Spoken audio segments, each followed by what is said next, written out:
Hello friends, അപ്പോൾ നമ്മുടെ ഇന്നത്തെ യാത്ര കർണാടകയിലെ ബദാമിയിലേക്കാണ് കേട്ടോ. ഷൊർണൂർ റെയിൽവേ സ്റ്റേഷനിൽ നിന്നാണ് നമ്മൾ യാത്ര തുടങ്ങിയത്. നമ്മളെ വീട് ഗുരുവായൂരാണ്. അപ്പോൾ തൃശ്ശൂരിൽ നിന്ന് ടിക്കറ്റ് എടുത്ത് പോവാം, പക്ഷേ നമ്മൾ ഷൊർണൂരിൽ നിന്ന് എടുത്തതാണ്. ഷൊർണൂരിൽ നിന്നാണ് ടിക്കറ്റ് എടുത്തത്. അപ്പോൾ ഈ ഗുരുവായൂർ തുടങ്ങി ഷൊർണൂർ വരെയുള്ള യാത്ര നല്ല രസമായിരുന്നു. അതായത് നേരം സൂര്യൻ ഉദിച്ചു വരുന്ന ആ സമയത്തായിരുന്നു. ആ മഞ്ഞും സൂര്യകിരണങ്ങളും കൊണ്ട് ആ വഴിയും വലിയ തിരക്കില്ലാത്ത റോഡുകളും നല്ല രസമായിരുന്നു കാണാൻ. അങ്ങനെ ഞങ്ങൾ ഷൊർണൂർ റെയിൽവേ സ്റ്റേഷനിലെത്തി. മംഗലാപുരത്തേക്കാണ് ടിക്കറ്റ് ബുക്ക് ചെയ്തത്. കേരളത്തിൽ നിന്ന് ബദാമിയിലേക്ക് നേരിട്ട് ട്രെയിനില്ല, മംഗലാപുരത്ത് ചെന്നിട്ട് മാറി കയറണം. അപ്പോൾ നമുക്ക് ഇവിടെ നിന്ന് സിറ്റിംഗ് സീറ്റാണ് കിട്ടിയത്. മംഗലാപുരം വരെ ഷൊർണൂരിൽ നിന്ന് 5 മണിക്കൂറത്തെ യാത്ര ഉണ്ടായിരുന്നു. അങ്ങനെ നമ്മൾ വൈകുന്നേരം അവിടെ ഷൊർണൂരെത്തി. അങ്ങനെ അവിടെ നിന്ന് ബദാമിയിലേക്ക് AC ടിക്കറ്റാണ് ബുക്ക് ചെയ്തിരുന്നത്. അവിടുത്തെ ലോക്കൽ ട്രെയിനാണ്, എന്നാലും കുഴപ്പമില്ലാത്ത നല്ല സൗകര്യങ്ങളും നല്ല വൃത്തിയുള്ള ഒരു കോച്ചായിരുന്നു, AC കോച്ചായിരുന്നു. അങ്ങനെ യാത്രയൊക്കെ നല്ല സുഖമായിരുന്നു. മലയാളികളൊന്നും അങ്ങനെ ഉണ്ടായിരുന്നില്ല, ഒക്കെ അവിടുത്തെ ലോക്കലായിട്ടുള്ള ആൾക്കാരായിരുന്നു. അങ്ങനെ രാത്രിയായിരുന്നു പിന്നെ ഒരുവിധം യാത്രകൾ. അങ്ങനെ നമ്മൾ രാവിലെ ആണ് ബദാമി റെയിൽവേ സ്റ്റേഷനിൽ എത്തുന്നത്. തീരെ തിരക്കില്ലാത്തൊരു റെയിൽവേ സ്റ്റേഷനാണ്. നമ്മൾ ട്രെയിൻ നിർത്തി കുറച്ച് കഴിഞ്ഞിട്ടാണ് ഇറങ്ങിയത്. അതുകൊണ്ടാണെന്ന് അറിയില്ല, തീരെ ആൾക്കാരും ഉണ്ടായിരുന്നില്ല. നമ്മൾ മാത്രം എന്നുള്ള രീതിയിലായിരുന്നു നമ്മൾ അവിടെ നോക്കുമ്പോൾ കണ്ടിരുന്നത്. അങ്ങനെ നമ്മൾ അവിടെ നിന്ന് ഒരു ഓട്ടോ പിടിച്ച് ബസ് സ്റ്റാൻഡിലേക്ക് പോയി. അങ്ങനെ നമ്മൾ അവിടെ നിന്ന് ഭക്ഷണം കഴിച്ചു. അങ്ങനെ ഇപ്പോൾ ഭക്ഷണം കഴിച്ചുകൊണ്ടിരിക്കുമ്പോഴാണ് അവിടുത്തെ ഓണർ പറഞ്ഞത്, ഇവിടെ നിന്ന് നടക്കാനുള്ള ദൂരമേ ഉള്ളൂ ബദാമി ഫോർട്ടിലേക്ക് നിന്ന്. അങ്ങനെ അപ്പം നമ്മൾ നടന്ന് പോകാൻ തന്നെ തീരുമാനിച്ചു. അങ്ങനെ അവിടുത്തെ ലോക്കൽ മാർക്കറ്റിൻ്റെ ഉള്ളിലെ കൂടിയാണ് നമ്മൾ നടന്നു പോയത്. അപ്പോൾ ആ നടന്നു പോകുന്ന വഴികളിൽ ഉന്തുവണ്ടിയിലൊക്കെ കുറേ പച്ചക്കറികൾ, ഫ്രൂട്ട്സ്, പിന്നെ അതേപോലെ മാല, ബൊക്കെ, പൂവുകളൊക്കെ വിൽക്കുന്നതൊക്കെ കുറേ കണ്ടു. അങ്ങനെ നടന്നു പോകുന്ന വഴിയിൽ അതിൻ്റെ സൈഡിലൊക്കെ ആയിട്ട് കുറേ വേസ്റ്റുകളും, അങ്ങനെ ആകെ വൃത്തിഹീനമായ ഒരു അന്തരീക്ഷമായിരുന്നു. പിന്നെ നമ്മളെ നാട്ടിൽ നായ്ക്കളെ കാണുന്ന പോലെയാണ് ഇവിടെ ഈ പന്നികളെ കാണുന്നത്. അതും കൂട്ടമായിട്ടാണ് നടക്കുന്നത്. നമ്മൾ അവിടുന്ന് നേരെ നടന്ന് ചെല്ലുന്നത് ഈ അഗസ്ത്യ തീർത്ഥത്തിലേക്കാട്ടോ. ഇത് അഗസ്ത്യമുനിയുടെ ഓർമ്മയ്ക്കായിട്ട് പണി കഴിപ്പിച്ചൊരു കുളമാണ്. അത്യാവശ്യം നല്ലൊരു വലിയ ലേക്കാണ് കേട്ടോ അത്. അതിൻ്റെ ചുറ്റും ഈ മലനിരകൾ പോലെയാണ്. ഈ ചുവന്ന കളറിൽ കാണുന്ന കുന്നുകളാണ് ഇതിൻ്റെ ചുറ്റുമുള്ളത്. പണ്ട് കാലത്ത് ഈ കുളത്തിൽ, ഈ അഗസ്ത്യ തീർത്ഥത്തിൽ മുങ്ങിക്കുളിച്ചാൽ പകർച്ചവ്യാധികളും കുഷ്ഠരോഗങ്ങളൊക്കെ മാറുന്നുള്ളൊരു വിശ്വാസം പണ്ട് കാലത്ത് ആൾക്കാരുടെ ഇടയിൽ ഉണ്ടായിരുന്നു. പിന്നെ നമ്മൾ അവിടെ നിന്ന് നേരെ നടന്ന് ഇവിടുത്തെ ഫോർട്ട് കാണാമെന്ന് വിചാരിച്ചിട്ട് അങ്ങനെ നടന്ന് കയറി. അങ്ങനെ ആദ്യം നമ്മൾ എത്തിയത് മ്യൂസിയത്തിൻ്റെ അവിടേക്കാണ്. അതിൻ്റെ ഓപ്പോസിറ്റ് സൈഡിൽ ആ കാണുന്ന വഴി അത് ഭൂതനാഥ ടെമ്പിളിലേക്കുള്ള വഴിയാണ്. അങ്ങനെ നമ്മൾ രാവിലെ നേരത്തെ തന്നെ എത്തിയതുകൊണ്ട് തന്നെ അവിടെ മ്യൂസിയം തുറന്നിട്ടുണ്ടായിരുന്നില്ല, അതിൻ്റെ സമയം ആവുന്നുണ്ടായിരുന്നുള്ളൂ. പിന്നെ അവിടെ നിന്ന് അപ്പോൾ നേരെ നടന്ന് ഫോർട്ടിൻ്റെ ഉള്ളിലേക്ക് പോകാമെന്ന് വിചാരിച്ചു. അങ്ങനെ ഫോർട്ടിൻ്റെ ഉള്ളിലേക്ക് നടന്നു. അങ്ങനെ ഫോർട്ടിലേക്ക് കയറാനുള്ള വഴിയാണിത്. അപ്പോൾ ഫോർട്ടിൻ്റെ ഉള്ളിലേക്ക് നടന്നിങ്ങനെ പോകുന്ന വഴിയിലൊക്കെ സൈഡിലൊക്കെ ബുഷുകളൊക്കെ നല്ല രീതിയിൽ വെച്ച് പിടിപ്പിച്ചിട്ടുണ്ടായിരുന്നു. ബുഷ് ചെടിയൊക്കെ വെട്ടി നിർത്തി നല്ല ഭംഗിയിൽ നിർത്തിയിട്ടുണ്ടായിരുന്നു. അങ്ങനെ മൊത്തം നമ്മൾ ചുറ്റും നോക്കുമ്പോൾ കാണുന്നത് ഈ ചുമന്ന ഈ പാറക്കെട്ട് പോലത്തുള്ള കല്ലുകളാണ്. ഈ പാറക്കെട്ട് പോലെ ഈ കല്ലുകൾ, ഈ പാറ തുരന്നിട്ടാണ് ഇവർ ഈ പടികളും ഇതിൻ്റെ ഉള്ളിൽ ഓരോ ഈ നടക്കാനുള്ള വഴികൾ അതൊക്കെ ഈ പാറക്കെട്ടുകൾ തുരന്നിട്ടാണ് ഉണ്ടാക്കിയിട്ടുള്ളത്. ഇത് ശരിക്കും പറഞ്ഞാൽ ഈ ചാലൂക്യ രാജവംശത്തിൻ്റെ തലസ്ഥാനമായിരുന്നു ബദാമി. പണ്ട് കാലത്ത് ഇത് വാതാപി എന്നാണ് അറിയപ്പെട്ടിരുന്നത്. അപ്പോൾ നമ്മൾ ഇവിടെ നിന്ന് നോക്കുമ്പോൾ ഒരു അമ്പലത്തിൻ്റെ ഒക്കെ ഒരു മുകൾ ഭാഗം പോലെ ഒരു നിർമ്മിതി കണ്ടു. അപ്പോൾ നമ്മൾക്ക് പതുക്കെ ഇനി അങ്ങോട്ട് പോവാം. അപ്പോൾ ഈ നടക്കുന്ന വഴിയൊക്കെ ഈ 2 സൈഡിലും ഈ വലിയ പാറക്കെട്ടുകളാണ്. അതിൻ്റെ ഇടയിൽ കൂടിയാണ് ഈ വഴികളൊക്കെ. കാണാൻ നല്ല ഭംഗിയുള്ളൊരു സ്ഥലമാണ്. അപ്പോൾ ഈ അങ്ങോട്ട് നമ്മൾ നടക്കുന്ന വഴിയിലുള്ള സൈഡിലെ ചുമരുകളിലൊക്കെയും ഓരോ കൊത്തുപണികളായിട്ട് ഓരോ ദൈവങ്ങളുടെയും രൂപങ്ങൾ കൊത്തി വെച്ചിട്ടുണ്ട്. ഈ പുരാതന ഒരു വാസ്തുവിദ്യയുടെ ഒരു നല്ലൊരു മാതൃകയാണ് ഇതൊക്കെ. പാറകൾക്കുള്ളിൽ കല്ലുകൾ വെച്ചിട്ട് നമ്മൾ പണിതിട്ടുള്ള ഭാഗങ്ങളും ചുമരുകളൊക്കെ ഉണ്ട്. ചാലൂക്യ രാജവംശത്തിലെ രാജാവായിരുന്ന പുലികേശി ഒന്നാമനാണ് ഇവിടെ കോട്ട കെട്ടി രാജവംശം സ്ഥാപിച്ചത്. നമ്മൾ നേരത്തെ അവിടെ കണ്ട ആ അമ്പലം പോലെ തോന്നിക്കുന്ന ഇതിൻ്റെ അടുത്തേക്കാണ് നമ്മളിപ്പോൾ നടന്നു പോകുന്നത്. ഇവിടെ നിന്നൊക്കെ ചുറ്റും നോക്കുമ്പോൾ നല്ലൊരു വ്യൂ ആണ് കാണുന്നത്. ഇവിടെ ഈ വലിയ വലിയ പാറക്കെട്ടുകളാണ് കാണുന്നത്. ഇപ്പോൾ ആ അമ്പലം പോലെയുള്ള ആ ഭാഗത്തേക്ക് നമ്മൾ എത്തുമ്പോൾ അവിടെ നിന്ന് തന്നെ നമുക്ക് ഈ ബദാമി നഗരത്തിൻ്റെ ഒരു കാഴ്ച കാണാൻ സാധിക്കുന്നുണ്ട്. അവിടെ നിന്ന് പല ബിൽഡിങ്ങുകൾ, വീടുകൾ, അങ്ങനെയുള്ള സാധനങ്ങളൊക്കെ നമുക്ക് ഈ ഭാഗത്ത് നിന്ന് കാണാൻ പറ്റും. അത് ഒരു 6-ാം നൂറ്റാണ്ടിൻ്റെ മധ്യത്തിലാണ് കേട്ടോ ഈ പുലികേശി ഒന്നാമൻ രാജാവ് ഈ ബദാമി കോട്ട സ്ഥാപിച്ചത്. ബദാമിയിലെ ആദ്യകാല ചാലൂക്യരുടെ അധികാര കേന്ദ്രമായിരുന്നു ഇത്. പിന്നെ അത് കൂടാതെ ഇതൊരു ചാലൂക്യ രാജവംശത്തിൻ്റെ പ്രധാനമായിട്ടുള്ള ഒരു സൈനിക ശക്തി കേന്ദ്രമായിരുന്നു. ഇതിൻ്റെ സൈഡിലുള്ള മതിലുകളൊക്കെ കുറേയൊക്കെ തകർന്ന പോലെയൊക്കെ കാണുന്നുണ്ട് കേട്ടോ. പിന്നെ നമ്മൾ ഇതിൻ്റെ ഉള്ളിലേക്ക് കയറി നോക്കിയപ്പോൾ അവിടെ വേറെ ഒന്നും കാര്യമായിട്ട് കാണുന്നില്ല. ഒരു വിഗ്രഹമൊക്കെ സ്ഥാപിച്ചിരുന്ന ഒരു സ്ഥലം പോലെയൊക്കെ തോന്നുന്നുണ്ട്. ഒരു റൗണ്ട് ആകൃതിയിലൊക്കെ എന്തോ അതിൻ്റെ ഉള്ളിലുണ്ട്. അവിടെ പക്ഷെ വിഗ്രഹങ്ങളൊന്നും കാണുന്നില്ല. അപ്പം അതിൻ്റെ പിന്നിലേക്ക് വന്നപ്പോഴാണ് ഈ പീരങ്കി ഇവിടെ ഇരിക്കുന്നത്, അതിൻ്റെ ഒരു കുഴൽ പോലെ ഇവിടെ ഇരിക്കുന്നത് കണ്ടത്. അപ്പോൾ പണ്ടത്തെ സൈനിക ശക്തി കേന്ദ്രമായിരുന്നല്ലോ. അപ്പോൾ ശത്രുക്കൾ വരുന്നുണ്ടോ എന്നൊക്കെ നോക്കാനും അവരിവിടെ നിന്ന് ആക്രമിക്കാനുള്ള സാഹചര്യങ്ങളൊക്കെയാണ് ഇവിടെ ഒരുക്കിയിട്ടുള്ളത്. ഇനി ഈ കാണുന്നതാണ് ഇവിടുത്തെ ഗുഹാക്ഷേത്രങ്ങൾ. ഇതൊക്കെ ഈ പാറ തുറന്നുണ്ടാക്കിയത് കേട്ടോ. പിന്നെ ഈ കാണുന്ന നായ ഉണ്ടല്ലോ, നമ്മളിവിടെ കയറിയ സമയം തുടങ്ങി നമ്മളെ കൂടെ ഉണ്ടായിരുന്നതാണ്. കുറേ സമയം നമ്മളുടെ കൂടെ തന്നെ ഇവനുണ്ടായിരുന്നു. പിന്നെ ദാ ഇവിടെ നല്ലോണം കുരങ്ങുകളുള്ള ഒരു സ്ഥലവും കൂടിയാണ്. പല സ്ഥലത്തും നമുക്കിവിടെ കുരങ്ങുകളെ കാണാൻ സാധിക്കും. ചില നേരത്തൊക്കെ ഉണ്ടല്ലോ ഈ കുരങ്ങുകൾ ഭയങ്കര അക്രമാസക്തരാണ്. പിന്നെ ഇതും ഫുള്ളും ഈ കാണുന്ന വഴിയൊക്കെ ഈ കോട്ടയുടെ ഉള്ളിൽ തന്നെ വഴികളാണ്. കുറേ നടന്ന് ചുറ്റി കാണാനുള്ളതുണ്ട്. ഇടയ്ക്കിടയ്ക്കൊക്കെ ഓരോ മരങ്ങളും പിന്നെ ആ കോട്ടയുടെ ആ പാറക്കെട്ടുകൾ, പിന്നെ നമ്മൾ നിർമ്മിച്ചിരിക്കുന്ന ഈ മതിൽക്കെട്ടുകൾ, അതിൻ്റെ ചുറ്റുമതിലിൻ്റെ ഭാഗങ്ങളൊക്കെ നല്ല രസമുണ്ട് കാണാൻ. ശരിക്കും പറഞ്ഞാൽ നമ്മൾ വെയിൽ ആവുന്നതിന് മുന്നേ അവിടെ എത്തുന്നതാണ് നല്ലത്. ഇല്ലാന്നുണ്ടെങ്കിൽ ചൂട് ഇത്തിരി കൂടുതലുള്ള സ്ഥലമാണ്. ഇല്ലെങ്കിൽ നേരം വൈകി എത്തിക്കഴിഞ്ഞിട്ടുണ്ടെങ്കിൽ പിന്നെ നമ്മൾ ചൂടെടുത്ത് ആകെ വയ്യാതെയാവും. നടന്ന് നമുക്കിത് കാണാനും പറ്റാതെയാവും. വെച്ചാൽ അധികം തണലൊന്നും ഇല്ലാത്തൊരു ഏരിയയാണത്. ഇവിടെ നമ്മൾ നോക്കുമ്പോൾ കാണുന്നത് ഒരു റൗണ്ട് ആകൃതിയിൽ ഏതോ ഒരു ബിൽഡിങ് പോലെ കാണുന്നുണ്ട് കേട്ടോ. അപ്പം നമ്മൾക്ക് അതിൻ്റെ ഒന്ന് കയറി നോക്കാം. അതിൻ്റെ കയറുന്ന സൈഡിലായിട്ട് ഒരു ജയിൽ പോലെയൊക്കെ ഒരു വാതിൽ കാണുന്നുണ്ട്. ജയിലിൻ്റെ ഇതുപോലെയാണ് തോന്നുന്നത്. അങ്ങനെ നമ്മൾ ഇതിൻ്റെ മുകളിലേക്കുള്ള ഈ പടവുകൾ കയറി ചെല്ലുമ്പോൾ ഒരു വൃത്താകൃതിയിലുള്ള ബിൽഡിംഗ് ആണ്.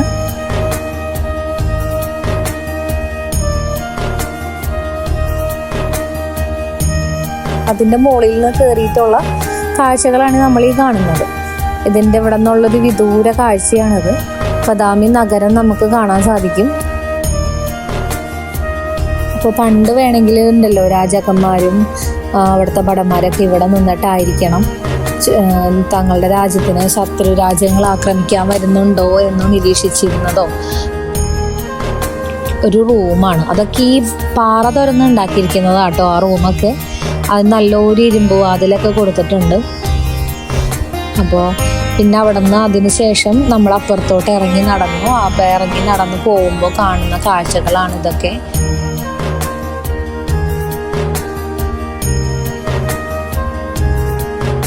ഈ കാണുന്നതൊക്കെ ഉണ്ടല്ലോ നമ്മുടെ ഈ കോട്ടയുടെ പല പല ഭാഗങ്ങളിലുള്ള സ്ഥലങ്ങളാണ്. പല സ്ഥലത്തേക്കും പല ഭാഗത്തേക്കായിട്ട് പല വഴികളും ഉണ്ട് ഇതിൽ. നമ്മൾക്ക് ഇങ്ങനെ നടന്ന് നോക്കുമ്പോൾ കാണാം. അപ്പോൾ വലിയ വലിയ പാറക്കെട്ടുകളൊക്കെ ഈ സൈഡിലുണ്ട്. അപ്പോൾ ഇതിൻ്റെ ഈ പാറക്കെട്ടുകൾക്കിടയിൽ കൂടിയാണ് ഈ വഴികളൊക്കെ ഉണ്ടാക്കിയിരിക്കുന്നത്. പല ഭാഗങ്ങളും ഇപ്പോൾ ഇടിഞ്ഞ് നാശനഷ്ടങ്ങൾ സംഭവിച്ചു കൊണ്ടിരിക്കുന്ന സ്ഥലങ്ങളാണ് കേട്ടോ. ഇപ്പോൾ ഇത് ഇന്ത്യൻ ആർക്കിയോളജിക്കൽ സർവേയുടെ നിയന്ത്രണത്തിലാണ്. അങ്ങനെ ഒരു പൈതൃക പട്ടികയിൽ ഇടം പിടിച്ചിട്ടുള്ള ഒരു സ്ഥലമാണ്. അധികം ടൂറിസ്റ്റുകളൊന്നും എത്തി നോക്കാത്തൊരു സ്ഥലമാണിത്. അധികം ആൾക്കാർക്ക് ഈ സ്ഥലത്തിനെ പറ്റി കൂടുതലൊന്നും അറിയില്ല. അത് കാരണം ഇവിടെ പൊതുവേ തിരക്ക് കുറവാണ്. നമ്മളെ ഒരിക്കലെങ്കിലൊക്കെ ഒന്ന് വന്ന് കണ്ടിരിക്കേണ്ട ഒരു സ്ഥലമാണ് ഈ ബദാമി എന്ന് പറയുന്നത്. ഇവിടെ വരാൻ ഏറ്റവും സ്യൂട്ടബിൾ ആയിട്ടുള്ള ടൈം എന്ന് പറയുന്നത് ഒക്ടോബർ ടു മാർച്ചാണ്. അതിനുശേഷം വന്നാൽ ഇത്തിരി ചൂട് കൂടുതലായിരിക്കും. പിന്നെ എനിക്ക് ഈ ഫോർട്ടിൽ ഏറ്റവും ആകർഷണീയമായി തോന്നിയ ഒരു പ്ലേസാണിത്. ഇവിടെ 2 പാറക്കൂട്ടങ്ങൾ പോലെ ഇതിങ്ങനെ നിൽക്കുന്നുണ്ട്. അതിൻ്റെ അപ്പുറത്ത് ഒന്നുകൂടെ കാണുന്നുണ്ട്, പക്ഷെ അത് ആകെ ജീർണിച്ച അവസ്ഥയിലാണ്. അപ്പോൾ ഇവിടെ ഇങ്ങോട്ട് കയറാനൊരു പടിക്കെട്ടുണ്ട്. ആ പടിക്കെട്ട് കയറി നമ്മൾ അങ്ങോട്ട് ചെന്നാൽ നല്ലൊരു വ്യൂ ആണ്.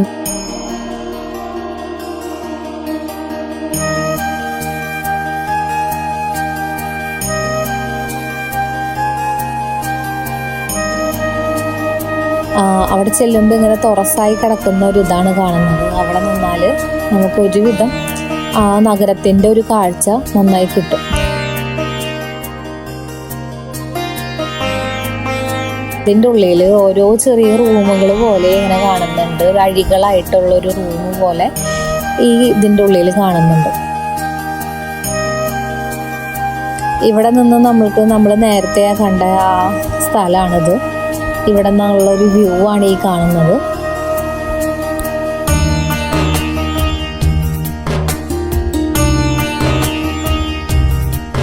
സൈഡിലുള്ള ഈ കോട്ടയുടെ ഭാഗങ്ങളൊക്കെ നശിച്ച രീതിയിലൊക്കെ കാണുന്നുണ്ട്. പൊട്ടിപ്പൊളിഞ്ഞ് അടർന്ന ആകെ ഇതായിട്ടാണ് കിടക്കുന്നത്.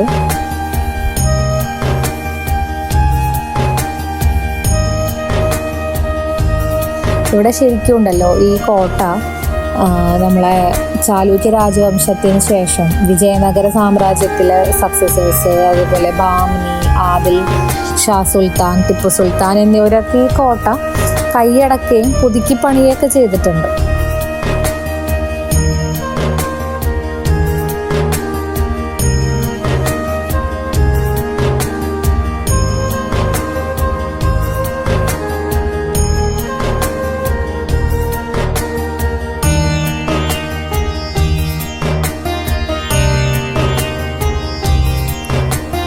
ഈ ചെറിയ കുളം പോലെ കാണുന്നതൊക്കെ ഉണ്ടല്ലോ, ഇതൊക്കെ ഇതിൻ്റെ മുകളിലുള്ള ഭാഗങ്ങളാട്ടോ.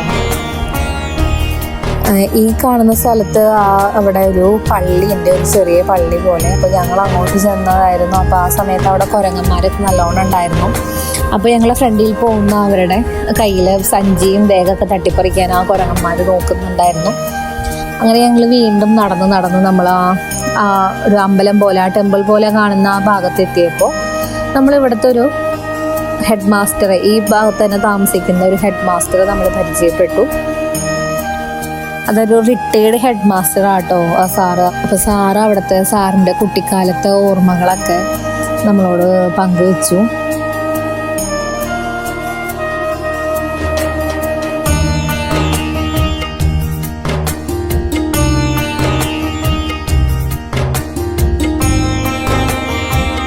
അപ്പോൾ അതിൻ്റെ സൈഡിലുള്ള ആ ചുമരുമലുള്ള കൊത്തുപണികളൊക്കെയാണ് ഈ കാണുന്നത്.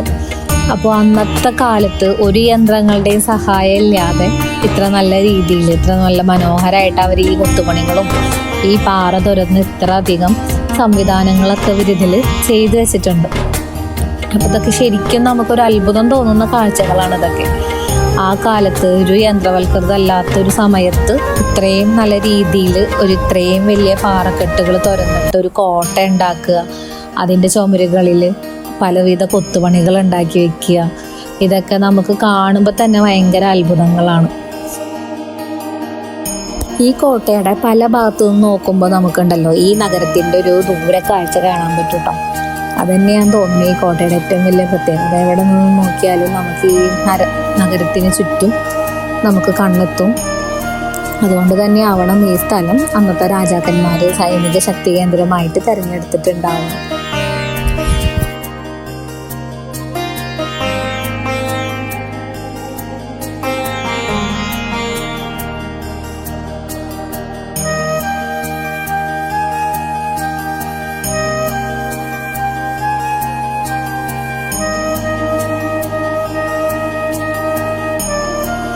അങ്ങനെ നമ്മൾ അതിൻ്റെ ഉള്ളിലേക്ക് കയറിയപ്പോൾ കാണുന്ന കാഴ്ചകളാണിത്.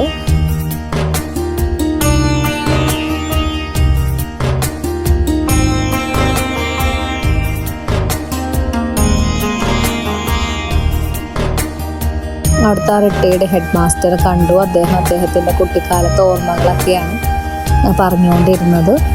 അപ്പോൾ ഈ സാറ് നമുക്ക് ഈ വാതാപിനെ പറ്റിയും അവിടുത്തെ ഗുഹാ ടെമ്പിൾ, ഈ കേവ് ടെമ്പിളുകളുണ്ടല്ലോ 4, അതിനെ പറ്റിയൊക്കെ നമുക്ക് ഒരുപാട് അറിവുകൾ നമുക്ക് പറഞ്ഞു തന്നിട്ടുണ്ടായിരുന്നു. നോർത്ത് കർണാടക वो है ना वातापी टेम्पल, तमिलनाडु सेम, तिरुचिरापल्ली. वातापी गणपति ಎಂಬುದೇ ಸಾಂಗ್ है ना, वो मुत्तु दीक्षित लिखा वो संगीत. वातापी गणपति ये स्टैचू इधर नहीं है, उधर है तिरुचिरापल्ली में. वो एक इंस्क्रिप्शन है नीचे पल्लव नरसिम्हा का म्यूजियम के फ्रंट.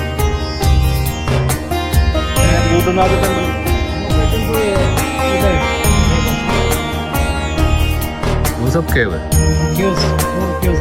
फोर केव. शिवा, विष्णु, शिवा, नेक्स्ट जैना, लास्ट जैना टेम्पल. दिस इज अगस्त्य तीर्थ पॉन्ड. अगस्त्य तीर्थ. यस, अगस्त्य तीर्थ pond.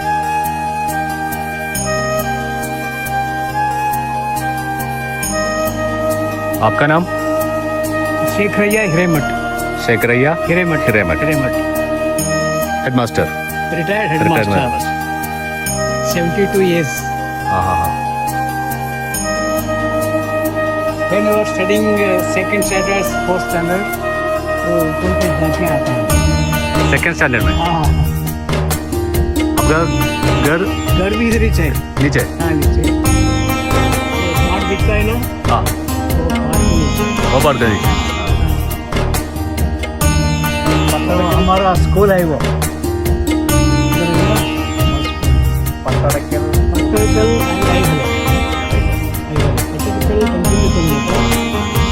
next 15 kilometers. You can go by bus. Bus stand से मिले. बस स्टैंड है ना. टाइमिंग है? टाइमिंग हाफ एन आवर को एक बस. हाँ. और उधर से रिटर्न वापसी आने के लिए बहुत बस रहता है. हाँ, आधा घंटा आधा घंटा. कुडूर बस और अमीनीगढ़ बस. हाँ, कुडूर अमेरिका. वो पट्टड़कल जाएगा तो उसका बाजू अईवल के जाओ. अईवल के जाके पट्टड़कल आओ. मैं आज शाम को ट्रेन जाना है ना, तुम पहला अईवल जाओ. अईवल बाद में पट्टड़कल आओ. पट्टड़कल से बादामी रहता है 150 टेम्पल. वो पट्टड़कल का सामने ही है सब. सामने वो 15 किलोमीटर है. 15 किलोमीटर. पट्टड़कल में 10 to 15 टेम्पल्स है. बड़ा टेम्पल विरूपाक्ष टेम्पल. कौन सा? विरूपाक्ष टेम्पल. विरूपाक्ष टेम्पल और वो सबसे बड़ा मल्लिकार्जुन टेम्पल. मल्लिकार्जुन बहुत बड़ा है. बहुत बड़ा. वो क्लोज नहीं है ना, खुला रहता है ना? 6 बजे तक खुला रहता है. 6 बजे तक. हाँ,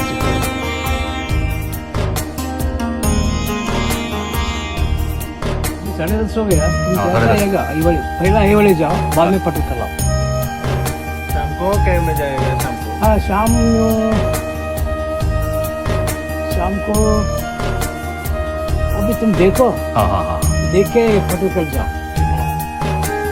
दुर्गा इन नॉर्थ इंडिया फर्स्ट कोटे. This is north India. That वो नेचुरल के बाजू में वो रोड किया, रास्ता किया. 52 रैक्स है. रॉक्स 52 बंडे कोटे नेम रहता है. नाम विजय साम्राज्य नहीं चालुक्य एंपायर. ಕನ್ನಡಾಗ ಜಯಸಿಂಹ, ಪುಲಿಕೇಶಿ, ಮೊದಲನೇ ಪುಲಿಕೇಶಿ, ಇಮ್ಮಡಿ Pulakeshi, Ravivarma, Kirtivarma, Vinayaditya, Vijayaditya. 250 years this round administration. Chalukya empire this village Badami. आपका नाम? सुदेश. आपका नाम? सजीश. मुस्लिम ये हिंदू मुस्लिम का है वो. हाँ, दोनों. हाँ, सैयद बादशाह, सूफी संत और शिवोपयज्जा शरणा, तो दोनों फ्रेंड्स. हाँ. दोनों फ्रेंड्स. वो हिंदू भी आता है, मुसलमान भी आता है उधर. सभी आता है। सभी आते हैं कभी गॉड आता है इसमें, हाँ हाँ हाँ सूफी संत का चला। आपका स्टूडेंट हाँ, एमकॉम हो, एमकॉम M.Com? हो। हाँ, नहीं नहीं, ये बस हाँ हाँ